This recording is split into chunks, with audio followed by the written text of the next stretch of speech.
So here's a story that's not going to happen, but it's being reported. And I'm not, the Miami Herald continues to report this. The Dolphins are trying to get the number one pick from Cincinnati for a bunch of draft picks. I'm very rarely shocked in sports. I've said this before. I read Andre Agassi's book. He did meth. Shocked me.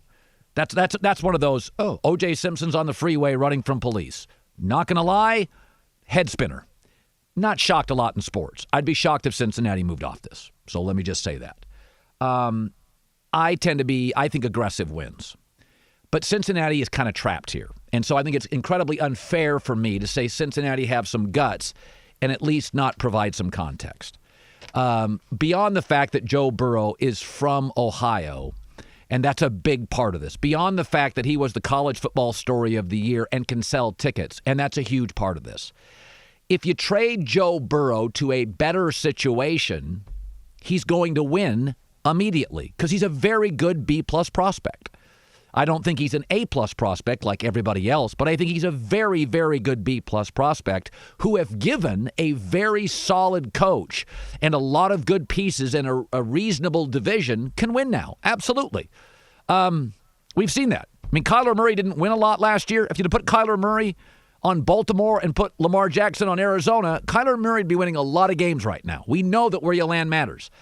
I think Miami's a better situation than Cincinnati. First of all, they've got momentum. They won 5 of their last 9 games. Secondly, they have a much easier division. Brady's gone. The Jets are still the Jets. Third, Miami's got a defensive head coach. I think they have a better head coach than Cincinnati, and I think he did a great job to shore up the weakness of the team corner and linebacker. He shored it up in free agency. Now they're going to go heavy to offense. And so there's a lot of things, and that division strength matters. So if you're the Cincinnati Bengals and you trade Joe Burrow for 7 picks, which I've argued you should do, he's going to go to Miami with all those already good receivers. It's the one part of the team that's good, wide receivers. And you put Joe Burrow with an improved defense, those wide receivers, and they use all these picks to upgrade running backs and O-line, he's going to win 7, 8, 9, 10 games. He's a good prospect. Good prospects into good spots win games. Carson Wentz was a really good prospect. Philadelphia's a well-run organization. Didn't take long for him to win games. Okay, Russell Wilson went to Pete Carroll. Smart guy, John Schneider. What do you know? First year, won games. Deshaun Watson, surrounded by good offensive pieces. Don't always love the Texans, but won games. Patrick Mahomes, Andy Reid. Sat 1 year. Next year, won games. So if you trade Joe Burrow in your Cincinnati, you're almost guaranteed to be trading him to a better situation.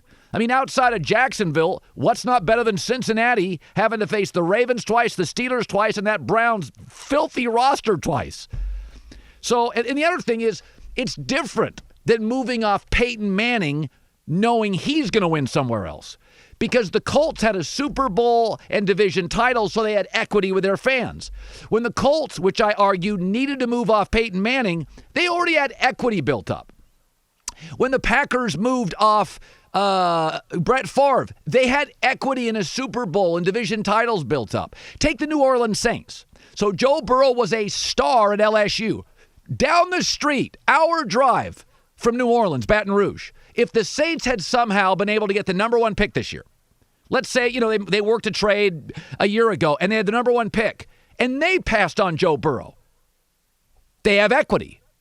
Fans in New Orleans would be like, oh, I love Joe Burrow, but, our guys win Super Bowls, they win division titles, and they know what they're doing with quarterbacks, and I'm okay with it. We got 8 picks. We're going to dominate the division forever. But there's no equity in Cincinnati. They finish 3rd and 4th every year. They don't have the great ownership. They don't have the great front office or scouting department, so they have no equity built in. So if you have no equity built in, and then you move off the local kid and he wins elsewhere, you're going to get crushed. It's just a PR tsunami you'll never overcome. The reason the NFL can have the draft and free agency is they have so much equity built in from fans that we like the NFL. They've made us happy. Sometimes we bet the games. They've made us money. They have equity built in. So if they do free agency and get some blowback, they've got a lot of equity in it. The Colts with Peyton had equity. The Saints with Drew Brees have equity. By the way, if New England this year decides to get really young and experiment and loses 10 games. They've got equity. Bengals have none. Zero. So the idea of letting somebody like Burrow go where he'll flourish initially, it's just a PR mess that I can understand Cincinnati doesn't want to get into. I get it. I would 8 picks, I'd move him. But it's unfair for me to criticize Cincinnati and not at least add, some context to it. Local kid, had the great year, will sell tickets, and everywhere we move him would probably be a better situation than us, and he'll win immediately, and we don't want the blowback.